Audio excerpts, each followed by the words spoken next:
Hello guys, അപ്പോൾ പുഷ്പ 2 ഇറങ്ങി 7 ദിവസം കൊണ്ട് തന്നെ 1000 കോടി കളക്ട് ചെയ്ത് പുഷ്പ ഒരു ബ്രാൻഡാണെന്ന് തെളിയിച്ചിട്ടുണ്ട്.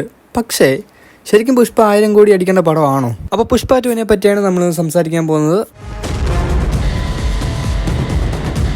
പുഷ്പയുടെ റൂൾ. അപ്പോൾ ഫസ്റ്റ് ഓഫ് ഓൾ ശരിക്കും പറഞ്ഞാൽ സന്തോഷമുണ്ട്. കാരണം ഒരു ഇന്ത്യൻ ഫിലിം 1000 കോടി എത്തി വീണ്ടും. കാരണം 8ാമത്തെ 1000 കോടി കളക്ട് ചെയ്യുന്ന പടമാണ് പുഷ്പ. അപ്പോൾ ഒരു ഇന്ത്യൻ ഫിലിം വീണ്ടും 1000 കോടി കളക്ട് ചെയ്തെന്ന് പറയുമ്പോൾ ശരിക്കും പറഞ്ഞാൽ സന്തോഷമുണ്ട്. പിന്നെ അല്ലു അർജുൻ്റെ കാര്യം പറയുകയാണെങ്കിൽ അല്ലുവിൻ്റെ ഇതുവരെ ഏറ്റവും കളക്റ്റഡ് ഫിലിം എന്ന് പറഞ്ഞാൽ പുഷ്പയായിരുന്നു. പുഷ്പ 1 ആയിരുന്നു. അതിൻ്റെ കളക്ഷൻ 400 കോടിക്കകത്തായിരുന്നു അത് കളക്ട് ചെയ്തത്. അപ്പോൾ അതിൻ്റെ ഫൈനൽ കളക്ഷൻ. പക്ഷേ പുഷ്പ 2 വന്ന് ഇതുവരെ അതിൻ്റെ ഒരു 3 ഇരട്ടിയോളം കളക്ട് ചെയ്തു. പുഷ്പ 2 വന്ന് 1000 കോടിക്ക് മുകളിൽ ഇപ്പോൾ തന്നെ കളക്ട് ചെയ്തിട്ടുണ്ട് പുഷ്പ. അപ്പോൾ അല്ലു അർജുൻ്റെ ഗ്രോത്ത് എന്ന് പറഞ്ഞാൽ അത്രത്തോളം പുള്ളി വലുതായിട്ടുണ്ട്. അത്രയും ഒരു ആക്ടർ എന്ന നിലയിലും സ്റ്റാർ എന്ന നിലയിലും ഒക്കെ പുള്ളി അത്രത്തോളം വലുതായിട്ടുണ്ട്. കാരണം ഒരു 1000 കോടി കളക്ഷൻ നേടുന്ന ഒരു ആക്ടറായിട്ട് പുള്ളി വളർന്നു. അപ്പോൾ ഇങ്ങനെയൊക്കെ ആണെങ്കിലും എനിക്ക് പുഷ്പ ഈ 1000 കോടി കളക്ട് ചെയ്ത പടങ്ങളിൽ ഏറ്റവും മോശം പടമായിട്ടാണ് എനിക്ക് തോന്നിയിട്ടുള്ളത്. ബാക്കിയുള്ള 8 പടങ്ങളിൽ ഏറ്റവും മോശമായിട്ടുള്ള പടമായിട്ടാണ് എനിക്ക് പുഷ്പ തോന്നിയിട്ടുള്ളത്. കാരണം നമ്മൾ പുഷ്പ കണ്ടു കഴിയുമ്പോൾ അത് ഇത്രത്തോളം കളക്ഷൻ കിട്ടാനുള്ളൊരു പടം ഉണ്ടെന്നുള്ളതൊന്നും നമുക്ക് തോന്നുന്നില്ല. കാരണം ഇപ്പോൾ എന്താ പറയുക, അത് പുഷ്പ എനിക്ക് ശരിക്കും പറഞ്ഞാൽ ഒരു ആവറേജ്, ഒരു എബോ ആവറേജിൻ്റെ ഇടയ്ക്ക് നിൽക്കുന്ന ഒരു പടമായിട്ടാണ് എനിക്ക് തോന്നിയിട്ടുള്ളത് ഈ പുഷ്പ 2. അപ്പോൾ അങ്ങനെയുള്ളൊരു പടം എങ്ങനെ ഇത്രയും വലിയ കളക്ഷനൊക്കെ കിട്ടുന്നു, 1000 കോടിയൊക്കെ കളക്ട് ചെയ്യുന്നതൊക്കെ ചോദിച്ചു കഴിഞ്ഞാൽ ആദ്യത്തെ കാരണം ടിക്കറ്റ് റേറ്റ് ആണ്. കാരണം പല സ്ഥലങ്ങളിലും ഇതിൻ്റെ ടിക്കറ്റ് റേറ്റ് 3000 വരെ ഉള്ള സ്ഥലങ്ങളുണ്ട്. ഇപ്പോൾ തെലുങ്കിലും നോർത്ത് സൈഡിലൊക്കെ അത്രയും ടിക്കറ്റ് റേറ്റ് ഉള്ള പല സ്ഥലങ്ങളിലുണ്ട് പുഷ്പ 2വിന്. അപ്പോൾ അങ്ങനെ വെച്ച് നോക്കുമ്പോൾ തന്നെ വലിയൊരു കളക്ഷൻ കിട്ടും. 3000 രൂപ ടിക്കറ്റ് റേറ്റ് എന്നൊക്കെ പറയുമ്പോഴത്തേക്ക് അത്രത്തോളം ഉണ്ട്. ഇപ്പോൾ നമ്മുടെ കേരളത്തിലൊക്കെ എന്ന് പറയാൻ നോർമൽ റേറ്റൊക്കെ തന്നെയാണ്. ഇവിടെ ഒന്നും ടിക്കറ്റിൻ്റെ റേറ്റ് ഒന്നും കൂട്ടിയിട്ടില്ല. പക്ഷെ അവിടോട്ടൊക്കെ നല്ല രീതിയിൽ ഇത്രത്തോളം ടിക്കറ്റിൻ്റെ റേറ്റൊക്കെ കൂട്ടിയിട്ടുണ്ട്. അത് തന്നെ വലിയൊരു കാരണമാണ് ഇത്രയും കളക്ഷൻ കിട്ടാൻ. പിന്നെ ഓഫ് കോഴ്സ് പുഷ്പ 1ൻ്റെ ഹൈപ്പ്. പുഷ്പ 1 ഇറങ്ങി ഒരു 3 വർഷത്തോളം നമ്മൾ കാത്തിരിക്കുമായിരുന്നു പുഷ്പ 2 ഇറങ്ങാൻ വേണ്ടി. അപ്പോൾ അതിൻ്റെ ഒരു ഹൈപ്പ് തന്നെയാണ് വേറൊരു കാരണം. പിന്നെ നോർത്ത് സൈഡിലോട്ട് ഒക്കെ വെച്ചാൽ പുഷ്പ 2 ഏറ്റവും കൂടുതൽ കളക്ട് ചെയ്തേക്കുന്നത് നോർത്തിൽ നിന്നൊക്കെയാണ്. കാരണം അവിടെ പല സിനിമകളുടെ റെക്കോർഡൊക്കെ തകർത്ത് പുഷ്പ വലിയ കളക്ഷനൊക്കെ കിട്ടി. കാരണം ബാഹുബലി, പിന്നെ പഠാൻ, ജവാൻ്റെയൊക്കെ ഫസ്റ്റ് ഡേ സെക്കൻഡ് ഡേ ഒക്കെ റെക്കോർഡൊക്കെ പുഷ്പ ബ്രേക്ക് ചെയ്തായിരുന്നു. അപ്പം അവിടുന്ന് ഇപ്പോൾ നോർത്ത് സൈഡിൽ നിന്നൊക്കെ 400 കോടിയോളം പുഷ്പ ഇപ്പം തന്നെ കളക്ട് ചെയ്ത് കഴിഞ്ഞു. പിന്നെ ഓഫ് കോഴ്സ് തെലുങ്ക് സൈഡിൽ നിന്ന്, ആന്ധ്ര, ആ സൈഡിൽ നിന്നൊക്കെയാണ് പുഷ്പയ്ക്ക് കൂടുതൽ കളക്ഷൻ കിട്ടുന്നത്. പിന്നെ അവിടെ എല്ലാം കാരണം പുഷ്പയ്ക്ക് പോസിറ്റീവാണ്, ഫുൾ പോസിറ്റീവാണ്. കാരണം ഇപ്പോൾ കേരളത്തിൽ വെച്ച് തമിഴ്നാട്, കർണാടക, തെലുങ്കാന, നോർത്ത് സൈഡിലോട്ടുള്ള അങ്ങനെ എല്ലായിടത്തും പോസിറ്റീവാണ് പുഷ്പയ്ക്ക് ഫുള്ള്. കേരളത്തിൽ മാത്രമേ ഉള്ളൂ പുഷ്പയ്ക്ക് നെഗറ്റീവ്, ഒരു മിക്സഡ് നെഗറ്റീവ് റിവ്യൂസൊക്കെ കിട്ടിയത്. അപ്പോൾ അങ്ങനെ അത്രത്തോളം പോസിറ്റീവ് വന്നുകൊണ്ടാണ് പുഷ്പയ്ക്ക് ഇത്രയും വലിയ കളക്ഷനൊക്കെ കിട്ടിയത്. അതേപോലെ തന്നെ ഫസ്റ്റ് ഡേ 290 കോടിക്ക് മുകളിൽ പുഷ്പ കളക്ട് ചെയ്തു. അതും അത്രയും വലിയൊരു സംഖ്യയാണ്. 290 എന്ന് പറഞ്ഞു കഴിഞ്ഞാൽ വേൾഡ് വൈഡ് അത്രയും കളക്ട് ചെയ്തു. അപ്പം ഇന്ത്യയിൽ തന്നെ ഇപ്പം ഏറ്റവും കൂടുതൽ ഫസ്റ്റ് ഡേ കളക്ട് ചെയ്തേക്കുന്ന പടമാണ് പുഷ്പ. 290 കോടിക്കകത്ത് കളക്ട് ചെയ്തു. അപ്പോൾ അതിൻ്റെ സെക്കൻഡ് ഡേക്കുന്നത് ഇപ്പോൾ RRR. അതിനെ ബ്രേക്ക് ചെയ്താണ് പുഷ്പ ഏറ്റവും കൂടുതൽ ഫസ്റ്റ് ഡേ കളക്ട് ചെയ്ത പടമായത്. പക്ഷേ എങ്കിൽ പോലും ആ ഒരു പടം നല്ലൊരു പടമാണെന്നുള്ളത് ഞാൻ ഒരിക്കലും പറയില്ല. അത്രത്തോളം എനിക്ക് ആ പടം ഇഷ്ടപ്പെട്ടിട്ടില്ല. പിന്നെ ശരിക്കും പറഞ്ഞാൽ ഒരു പുഷ്പയുടെ ട്രെയിലർ ഇറങ്ങുന്നവരെ എനിക്ക് പടത്തിനോട് വലിയ ഹൈപ്പൊന്നും എക്സ്പെക്ടേഷനും ഒന്നും ഇല്ലായിരുന്നു. കാരണം അവർ ആദ്യം മുതൽ തരുന്ന ഒരു പ്രൊമോ മെറ്റീരിയൽസ് എല്ലാം ഒന്നും എന്നെ സാറ്റിസ്ഫൈ ചെയ്തിട്ടില്ല. കാരണം ഇപ്പോൾ ആദ്യം തന്നെ വേറെ പുഷ്പ എന്ന് പറഞ്ഞൊരു ഗ്ലിംസ് വീഡിയോ ഒക്കെ ഉണ്ട്. അത് പിന്നെയും കുഴപ്പമില്ല, അതെനിക്ക് ഇഷ്ടപ്പെട്ടു ആ ഒരു സംഭവം. അത് കഴിഞ്ഞിട്ട് പിന്നെ ഇതിൻ്റെ ഒരു ഫസ്റ്റ് ലുക്ക് വന്നല്ലോ, മറ്റേ സാരിയൊക്കെ കൊടുത്ത് പുഷ്പ നിൽക്കുന്നൊരു സാധനം. ആ ഒരു സംഭവം ഫസ്റ്റ് ലുക്ക് വന്നപ്പോൾ അത്രയ്ക്ക് ഇഷ്ടപ്പെട്ടിട്ടൊന്നുമില്ല. പക്ഷെ പിന്നീട് പടത്തിനകത്ത് ആ ഒരു സംഭവം വരുമ്പോൾ ആ ഒരു സീക്വൻസ്, അവിടെ ഒരു പുഷ്പയുടെ ഡാൻസൊക്കെ സംഭവമൊക്കെ കൊള്ളാം.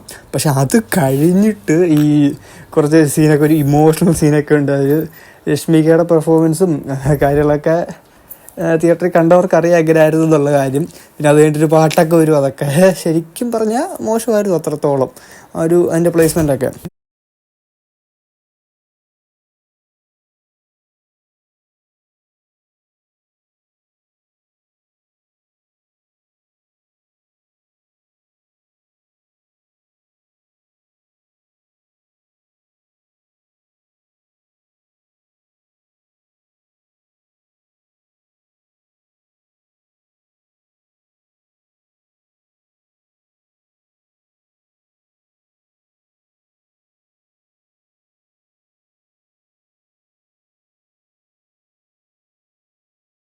അതേപോലെ തന്നെ പിന്നെ ഇതിൻ്റെ ആയിട്ട് വന്ന പാട്ടുകൾ, കാരണം ഫസ്റ്റ് സിംഗിളായിട്ട് വന്ന ഒരു പുഷ്പ എന്ന് പറഞ്ഞ പാട്ടൊക്കെ ശരിക്കും പറഞ്ഞാൽ മോശമായിരുന്നു.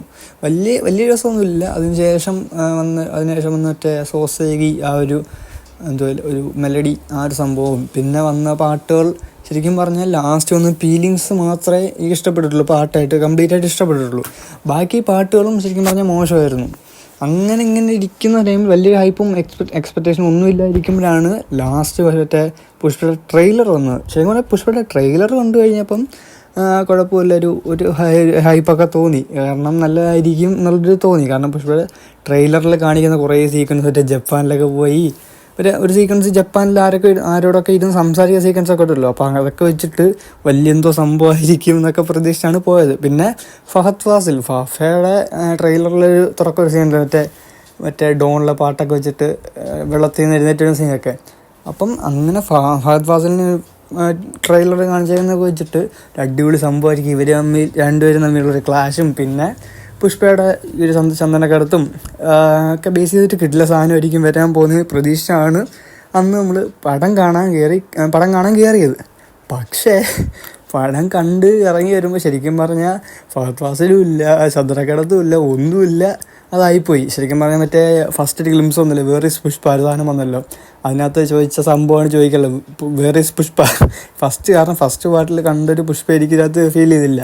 എന്തൊക്കെയോ കാണിച്ചു വെച്ചാൽ തുടക്കം മുതൽ അവസാനം വരെ കുറേ ഇങ്ങനെയൊക്കെ എന്തൊക്കെയോ കാണിക്കുന്നു. ലാസ്റ്റ് ഒരു തേർഡ് പാർട്ടിലൊരു ഹിൻ്റൊക്കെ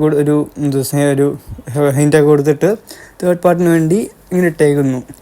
അത്ര എനിക്ക് ഫീൽ ചെയ്യുള്ളൂ. ഇത് കണ്ടിട്ട് ശരിക്കും പറഞ്ഞാൽ അതിനകത്ത് പ്രത്യേകിച്ച് ഒന്നും തോന്നിയില്ലേ പുഷ്പ കണ്ട് ഇറങ്ങി വരുമ്പോഴത്തേക്ക്. കാരണം നമുക്ക് പുഷ്പയുടെ ഫസ്റ്റ് പാർട്ട് കണ്ട് കഴിയുമ്പോൾ അതിനോടൊരു ഫീൽ തോന്നും, അതിനൊരു ഇഷ്ടം തോന്നും ആ ഒരു പടത്തിനോട്, ആ ഒരു അല്ലു അർജുൻ്റെ ക്യാരക്ടറിനോടും എല്ലാം.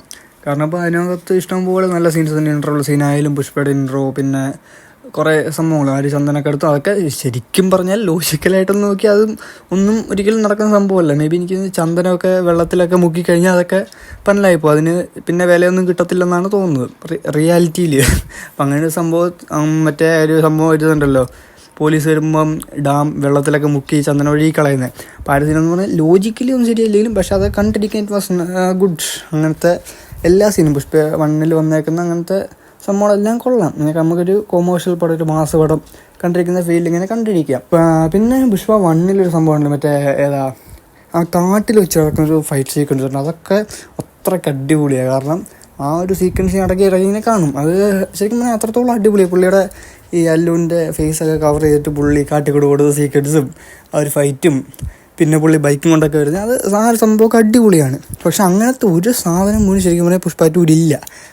അതാണ് ഏറ്റവും വലിയ പ്രശ്നം. ശരിക്കും പറഞ്ഞാൽ ഫസ്റ്റ് ഹാഫിൽ ഈ ഫൈറ്റിൻ്റെ കാര്യം നോക്കിക്കഴിഞ്ഞാൽ തന്നെ മറ്റേ ജപ്പാനിൽ വെച്ച് ഒരു അനാവശ്യമായിട്ടൊരു ഫൈറ്റ് കാണിക്കുന്നുണ്ട്. അതിൻ്റെ കാരണം എന്തോ അത് ശരിക്കും പറഞ്ഞാൽ അവർക്കും അറിയത്തില്ല, നമുക്കും അറിയത്തില്ല, അതാണ് പ്രശ്നം. പിന്നെ വേറെ ഫൈറ്റും അങ്ങനെ കാരണം ഒന്നുമില്ല പുഷ്പയിൽ. സെക്കൻഡ് ഹാഫിൽ പിന്നെ 2 ഫൈറ്റ് വരുന്നുണ്ട്, അതും ശരിക്കും പറഞ്ഞാൽ വലിയ രീതിയിലൊന്നും രസമില്ല ആ ഒരു സെക്കൻഡ് ഹാഫിൽ കാണിച്ചിരുന്ന സാധനം. പിന്നെ അതേപോലെ തന്നെ പുഷ്പ 1 ക്ലൈമാക്സിൽ ആ ഒരു ലാസ്റ്റ് ഒരു 15 മിനിറ്റ് ഫഹദ് ഫാസിലിൽ ബൻവാർ സിംഗിൻ്റെ ആ ഒരു ക്യാരക്ടർ കിട്ടുന്നൊരു ഹൈപ്പുണ്ട്. കാരണം പുള്ളിയെ ആ ഒരു രീതിയിൽ ലാസ്റ്റ് കൊണ്ട് നിർത്തുന്നുണ്ട്. അപ്പം ആ ഒരു പോലീസ് സ്റ്റേഷൻ സീനൊക്കെ ഉണ്ടല്ലോ, ആ ഒരു സീനൊക്കെ കണ്ടു കഴിയുമ്പോൾ ഫഹദൊക്കെ അടിപൊളിയായിട്ട് സ്കോർ ചെയ്ത ആ ഒരു പടത്തിൽ. അപ്പോൾ ലാസ്റ്റ് പിന്നെ ഒരു പുഷ്പയും ഫഹദും തമ്മിലൊരു ബൻവാർ സിംഗും തമ്മിലുള്ള ഒരു ക്ലാഷൊക്കെ വെച്ചിട്ട് ഒരു സെക്കൻഡ് പാർട്ടിന് ലീഡൊക്കെ കൊടുത്ത് നിർത്തി. അപ്പം നമ്മൾ എന്താണ് സെക്കൻഡ് പാർട്ടിലേക്ക് നമ്മൾ പ്രതീക്ഷിക്കുന്നത്? ഇവർ തമ്മിലുള്ളൊരു ഫൈറ്റ്, രണ്ടുപേരും തമ്മിലുള്ളൊരു യുദ്ധം, അതാണ് നമ്മൾ പ്രതീക്ഷിക്കുന്നത്. അത് പ്രതീക്ഷിച്ച് പോയ സംഭവത്തിലൊരു സംഭവം നമുക്ക് ശരിക്കും പറഞ്ഞാൽ കിട്ടിയില്ല. ഒരു ഫഹദിൻ്റെ ക്യാരക്ടറിനെയൊക്കെ ചുമ്മാതെ കൊണ്ടുവന്ന് ശരിക്കും പറഞ്ഞാൽ ഒമാളിയായി കളഞ്ഞ ആ ഒരു ക്യാരക്ടറിനെ ശരിക്കും പറഞ്ഞാൽ. കാരണം എന്താ പറയുക, ഫസ്റ്റ് ഹാഫിൽ അത്രയും ടെററായിട്ട് മാസമായിട്ടൊക്കെ ഒരു ക്യാരക്ടറുള്ളൂ, സെക്കൻഡ് ഹാഫിൽ ചുമ്മാ വന്നു പോകുന്നു ഒരു കാര്യമില്ലാതെ ഇങ്ങനെ കുറച്ച് സീൻസ് വെച്ചേക്കുന്നു, അതേ ഉള്ളൂ ശരിക്കും പറഞ്ഞാൽ. കാരണം ഇതൊക്കെ കൊണ്ടായിരിക്കും മറ്റേ ഫഹദ് ഇൻ്റർവ്യൂവിലൊക്കെ ഇരുന്ന് പറഞ്ഞു പുഷ്പ എൻ്റെ കരിയറിലൊന്നും ചെയ്തിട്ടില്ലെന്നൊക്കെ ഇരുന്ന് പറഞ്ഞു. ചിലപ്പോൾ ഇതൊക്കെ വെച്ചിട്ടായിരിക്കും അന്നേ നമ്മൾ മനസ്സിലാക്കണമായിരുന്നു. പിന്നെ പക്ഷെ ഒരു സീനുണ്ട് ഫഹദിൻ്റെ ഇൻട്രോ സീൻ. കാരണം പുള്ളി ആ ഒരു കാട്ടിൽ ചന്ദനമട്ട ഒക്കെ പോകുന്നൊരു സീനുണ്ട്. അപ്പോൾ അതൊക്കെ അടിപൊളിയായിരുന്നു. കാരണം ആ ഒരു ഫഹദ് ഇൻട്രൊഡ്യൂസ് ചെയ്ത സാധനം, ആ സംഭവത്തിന് തിയേറ്ററിൽ അത്രത്തോളം എല്ലാവരും കൈയടിച്ച് വിസിലടിച്ചൊക്കെ ഒരു സീനായിരുന്നു. പക്ഷെ അത് കഴിഞ്ഞിട്ട് പിന്നെ കുറച്ചങ്ങോട്ട് പോയിട്ട് ചുമ്മാ ഒരു കാര്യമില്ലാതെ എന്തൊക്കെയോ കാണിക്കുന്നു, അതേ ഉള്ളൂ ആ ഒരു ഫുൾ ടോട്ടൽ പടത്തിൽ ഫഹദിൻ്റെ ക്യാരക്ടറിന്. പിന്നെ ഒരു സംഭവം ഒരു സെക്കൻഡ് ഹാഫിൻ്റെ ഒരു പകുതി ആയി കഴിഞ്ഞാൽ ഫഹദില്ല, പുള്ളി എവിടെയോ പോയി. ശരിക്കും പറഞ്ഞാൽ പിന്നെ ഫഹദിൻ്റെ ക്യാരക്ടർ പോലും ഇല്ല, പ്രോപ്പർ ഒരു കംപ്ലീഷൻ പോലും ആ ക്യാരക്ടറിന് കിട്ടിയിട്ടില്ല. ശരിക്കും പറഞ്ഞാൽ പുഷ്പ 1 മൻവർ സിംഗിന് സെക്കൻഡ് പാർട്ടിലോട്ട് ലീഡ് കൊടുക്കുന്ന പോലെ തന്നെയാണ് ശരിക്കും പറഞ്ഞാൽ തേർഡ് പാർട്ടിലോട്ട് ഒരു ലീഡ് കൊടുക്കാൻ വേണ്ടിയാണ് ഈ ഒരു പടത്തിൻ്റെ സെക്കൻഡ് ഹാഫിൽ ഒരു പകുതിയോളം സീൻസ്, പകുതി കഴിഞ്ഞ് ഒരു സെക്കൻഡ് ഹാഫിൻ്റെ ഒരു പകുതി കഴിഞ്ഞിട്ട് ഫുൾ സീൻസ് പിന്നെ തേർഡ് പാർട്ടിലോട്ട് ലീഡ് കൊടുക്കാൻ വേണ്ടി എന്തൊക്കെയോ ചെയ്യുന്നു. അത്രയായിരുന്നു. കാരണം ഒരു വില്ലനെയൊക്കെ ഇൻട്രൊഡ്യൂസ് ചെയ്യുന്നു, ക്ലൈമാക്സിൽ അവനെ കൊല്ലുന്നു, അവൻ്റെ വേറെ ഒരാൾ വരുന്നു ഒരു തേർഡ് പാർട്ടിലൊരു വില്ലനായിട്ട്. അത് മേ ബി അത് കണ്ടിട്ട് തോന്നുന്നു വിജയ് ദേവരക്കൊണ്ട ആയിരിക്കും ആ ഒരു സംഭവം. ഫഹദാണെന്ന് കുറേ പേര് പറയുന്നു, പക്ഷെ അതിന് ചാൻസ് കുറവാണ്. ഇനിയും ശരിക്കും പറയാൻ വേണ്ട, ഫഹദിന് ഇനിയും അതേപോലുള്ള സംഭവത്തെ കൊണ്ടുവന്ന് കളയേണ്ട ആവശ്യമില്ല. മേ ബി വിജയ് ദേവരക്കൊണ്ട ആയിരിക്കും. അപ്പോൾ അങ്ങനെ ഉണ്ടെങ്കിൽ ഒരു തേർഡ് പാർട്ടി ലീഡ് കൊടുക്കാൻ വേണ്ടി ഒരു സെക്കൻഡ് പാർട്ട് എടുത്തു. അതാണ് പുഷ്പയുടെ ശരിക്കും പറയുന്ന സംഭവം. പക്ഷേ എങ്കിലും പുഷ്പയുടെ ഫസ്റ്റ് പാർട്ട് പിന്നെ നമുക്ക് ഇങ്ങനെ കണ്ടുകൊണ്ടിരിക്കാൻ പറ്റുന്ന രീതിയിലായിരുന്നു. കാരണം ഒരു തുടക്കം മുതൽ ആ ഒരു തുടക്കത്തിൽ ശരിക്കും പറഞ്ഞാൽ ആ ഒരു ജപ്പാൻ സീക്വൻസ് ഒക്കെ ഉണ്ട്, അത് അങ്ങനെ കട്ട് ചെയ്ത് കളഞ്ഞ് പിന്നെ ബാക്കിയുള്ള കാര്യങ്ങൾ ഇങ്ങനെ പോയി കഴിഞ്ഞാൽ ഫസ്റ്റ് ഹാഫ് അത്യാവശ്യം സെറ്റായിരുന്നു. പിന്നെ പക്ഷേ സെക്കൻഡ് ഹാഫിലോട്ട് വരുമ്പം കുറേ സീൻസ് പറഞ്ഞാൽ ശരിക്കും പറഞ്ഞാൽ അത്രത്തോളം മോശമായിരുന്നു. കുറേ സീൻസ് ഇങ്ങനെ ആയിരുന്നു, ലൈക്ക് ക്ലൈമാക്സ് ആയാലും ആ ഒരു ജത്തറ സീക്വൻസ് ആയാലും അതെല്ലാം ശരിക്കും പറഞ്ഞാൽ മോശമായിരുന്നു. പിന്നെ ഒരു രീതിയിലും ലോജിക്കലും സംഭവങ്ങളൊന്നും അല്ല, അത് നമ്മൾ നോക്കിയിട്ട് കാര്യമില്ല, അത് പോട്ടെ. പക്ഷേ ക്ലൈമാക്സ് കൊണ്ടുവച്ചേക്കുന്നതായാലും പിന്നെ ബാക്കി മിക്ക സീക്വൻസും ബോറായിരുന്നു അത്രയും. ഈ ഒരു സെക്കൻഡ് പാർട്ടിലോട്ട് വരുമ്പോഴത്തേക്ക് സെക്കൻഡ് ഹാഫിലോട്ട് വരുമ്പോഴത്തേക്ക് അത് തന്നെയാണ് പുഷ്പയുടെ ഏറ്റവും വലിയൊരു പ്രശ്നം. പിന്നെ അല്ലു അർജുൻ്റെ കാര്യം പറഞ്ഞു കഴിഞ്ഞാൽ പുള്ളിയുടെ കോസ്റ്റ്യൂംസൊക്കെ ചില സമയത്താണ് ശരിക്കും പറഞ്ഞാൽ കോമഡി ആയിട്ടുണ്ട്. മറ്റേ കൈയൊക്കെ വെച്ചിട്ടുള്ള സാധനമൊക്കെ കാണുമ്പം അതും അത്രത്തോളം മോശമായിട്ടുണ്ട് ആ ഒരു സാധനമാണെങ്കിൽ തന്നെ. പിന്നെ പുഷ്പ ശ്രീവല്ലി ആയിട്ടുള്ള സീൻസ് അതൊക്കെ ഇതിൻ്റെ അപ്പുറത്തേക്ക് അടിപൊളിയായിട്ട് മോശമായിട്ടുണ്ട് എല്ലാ സീൻസും. അപ്പം ചുമ്മാ കുറേ സീൻസ് ഉണ്ട്. ഇപ്പം ആ ഒരു ജത്താര സീക്വൻസിനകത്തൊക്കെ വരുന്ന ശ്രീവല്ലി ഇമോഷണലായിട്ട് രശ്മിക ഡയലോഗൊക്കെ പറയും. അതൊക്കെ ശരിക്കും പറഞ്ഞാൽ നമുക്ക് ചിരി വരും.